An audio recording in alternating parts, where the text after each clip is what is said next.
So good day everyone. I am Clay Obando and I'm going to discuss about critical leadership competencies. So what makes a successful leader? Okay, so let's start.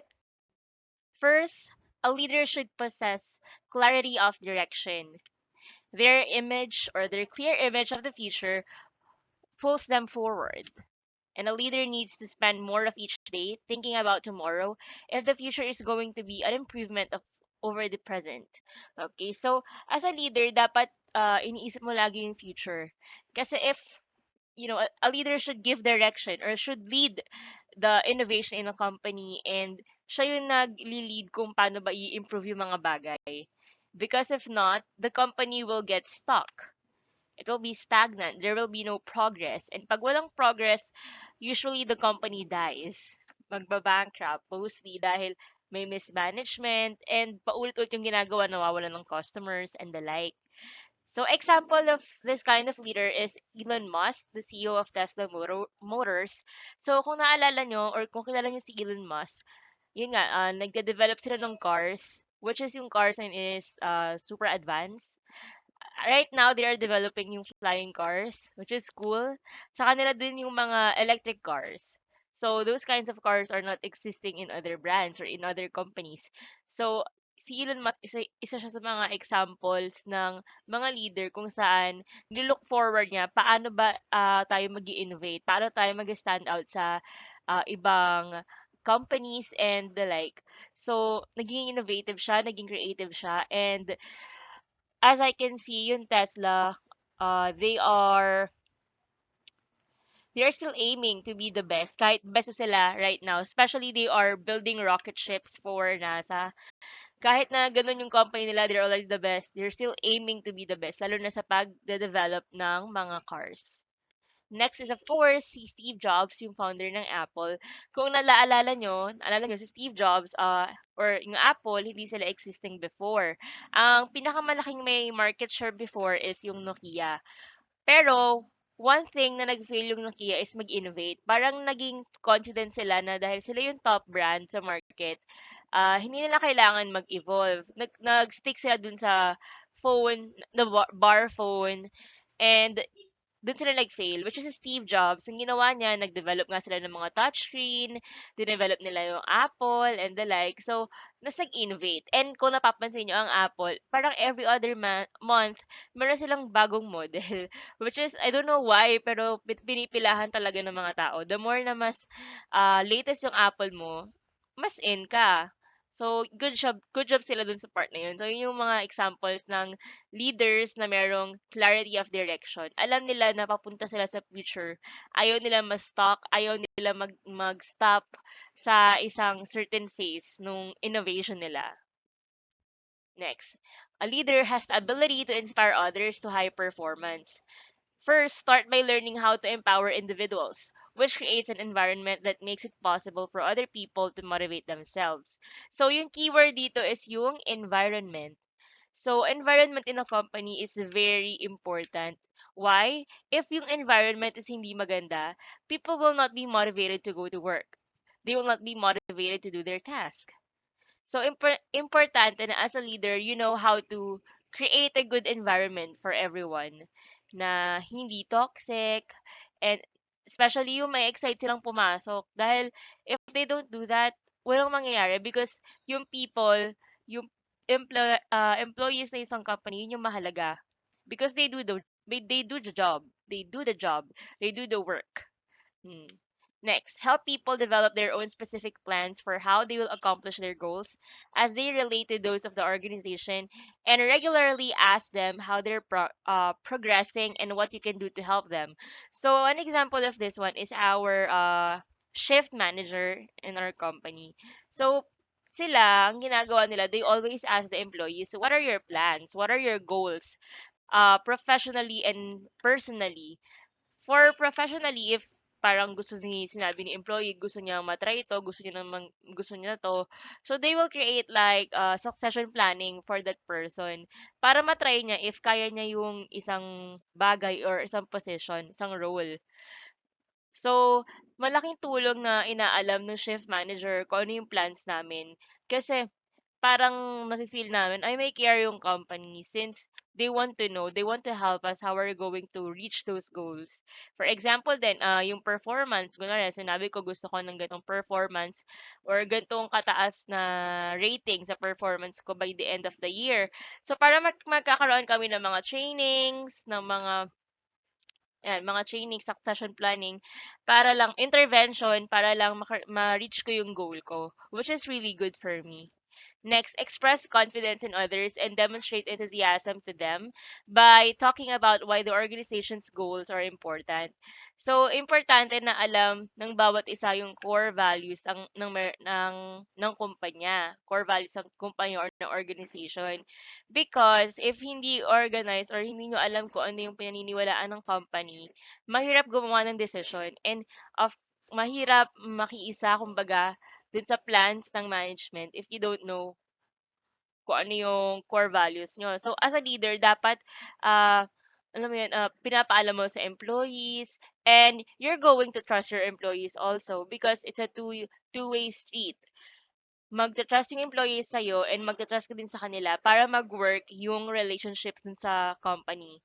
Magiging harmonious siya.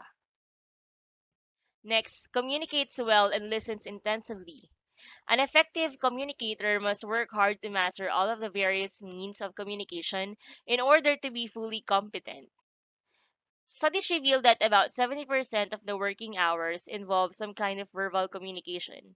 So 9% lang yung writing, 30% yung speaking, and pinakamalaki yung listening. So for me, personally, mahalaga talagang nakikinig tayo sa bawat isa. Because if we just keep on talking, wala tayong tututunan. Sabi nga, may learning sa pagkikinig sa ibang tao because the more you listen, the more na na-absorb kang information. Same with everyone in the company and of course sa leaders. So ang leader dapat marunong siyang makinig sa empleyado, sa subordinates niya. Because if he don't or he doesn't do that, mangyayari is mafe-feed lang siya ng ego niya na parang feeling niya nagagawa niya na lahat, yun nagagawa na niya lahat, perfect yung ginagawa niya. Pero dapat as a leader, we know how to listen to other people, lalo na yung sentiments nila. If may mga nakikita sila or suggestions para ma-improve yung isang bagay, we should know how to listen. This one is very important. Hindi lang sa company, pero for me personally, dapat marunong tayo makinig sa ibang tao. Ayan. Next, demonstrates a collaborative orientation. Collaboration requires a deliberate act of will. It has to be initiated by someone. So this is important, initiation. Kasi pag kung wala kang initiation na gawin ng isang bagay, walang collaboration. Kumbaga, mapipilitan ka lang gawin ang task or yung project. So being a leader does not mean being the only member of the organization that is able to make all the decisions. So sabi nga may iba't ibang stakeholders ang company, pwedeng suppliers, employees, yung management. So kailangan yung isang bagay collaboration siya. Not just you. One example of this is nung nagtitiis ako nung college. Since ako yung group leader, halos ako lahat gumagawa. But na-realize ko mali siya kasi hindi lang ako yung member nung group.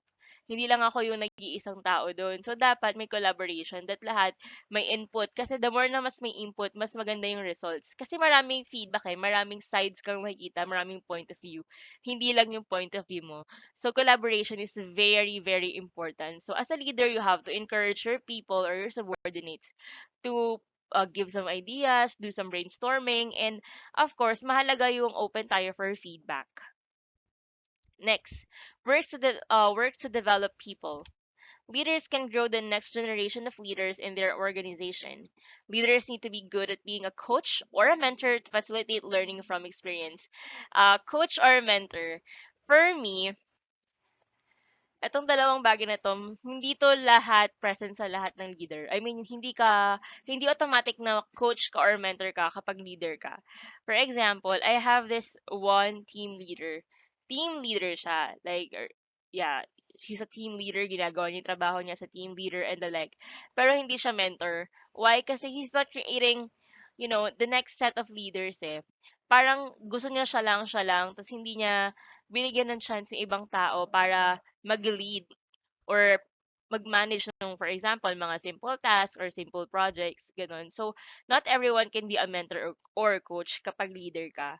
Or siguro siya as a leader, he's not that efficient, I think, gano'n. So, as a mentor or as a coach, you have to trust your people na na kaya nilang gawin yun, na kaya niya i-manage sa isang bagay.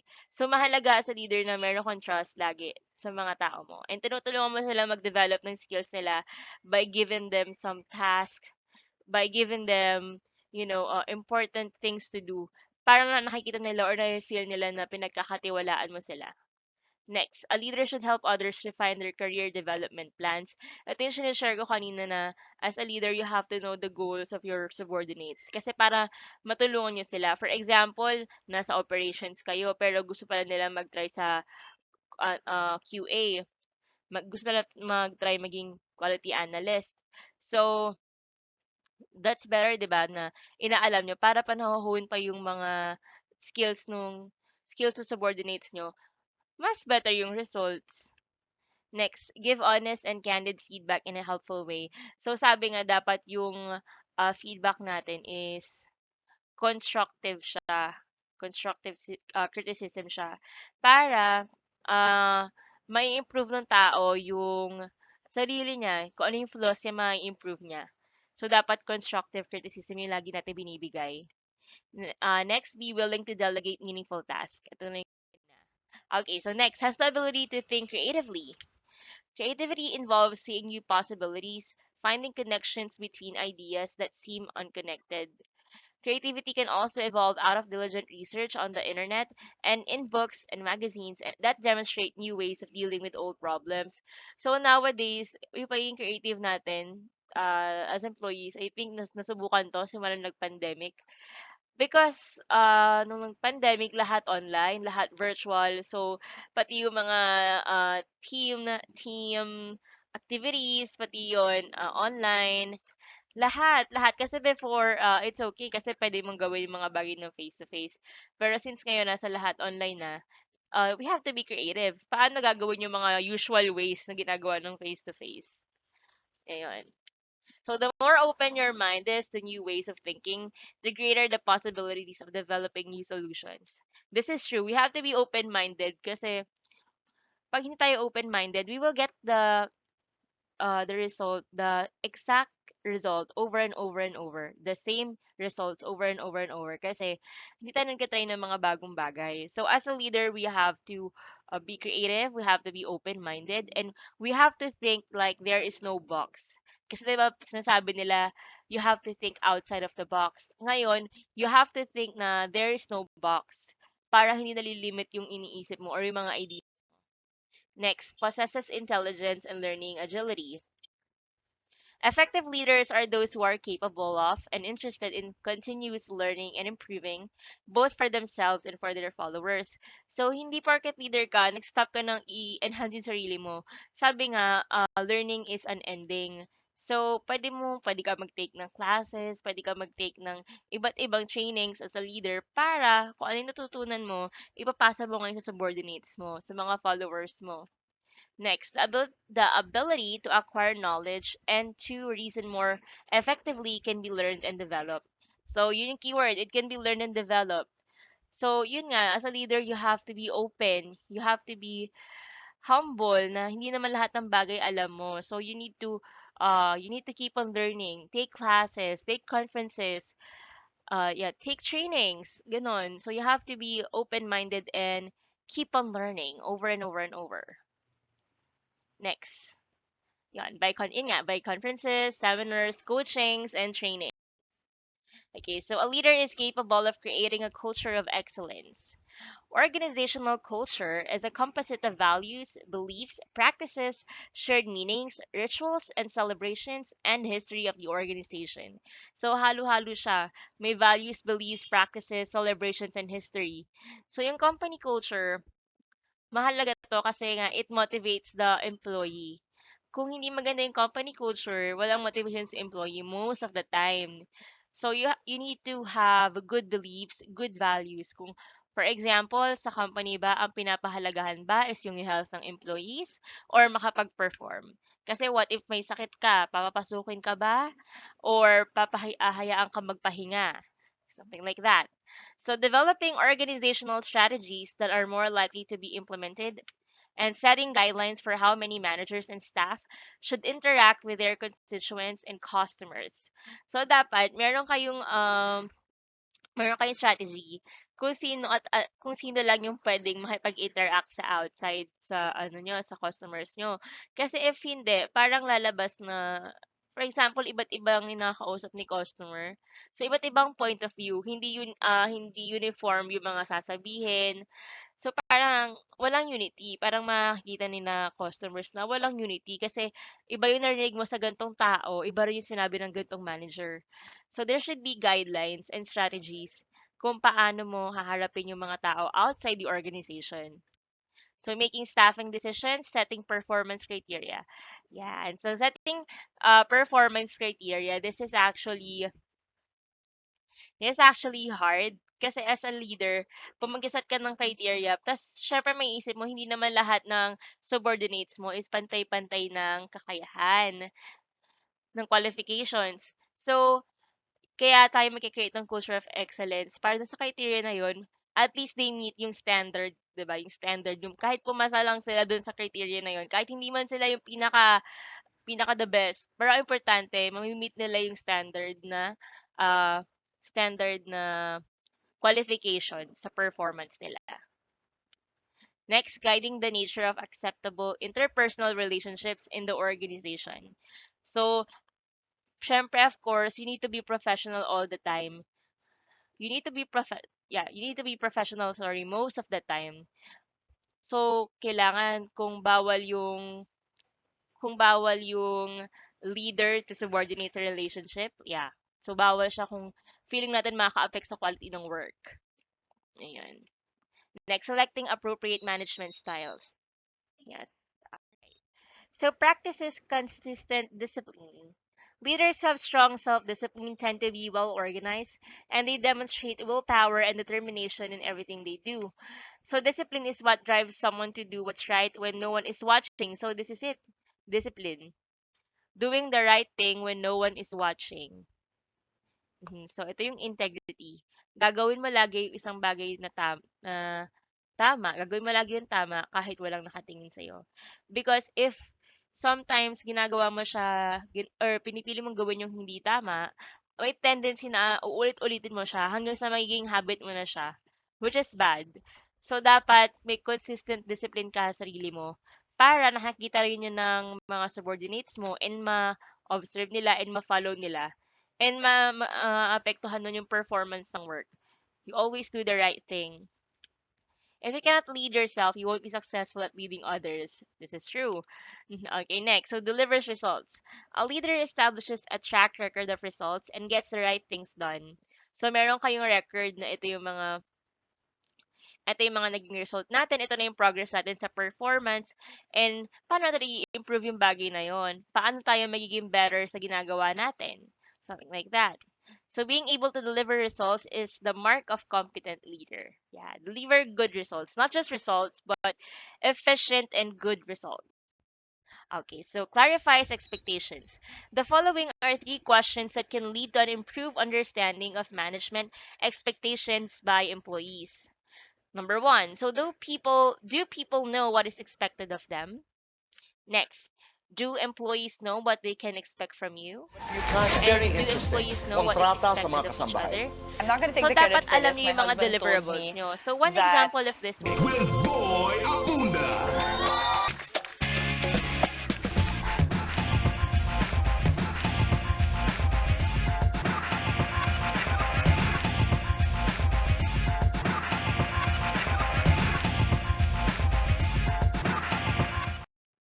next practices accountability.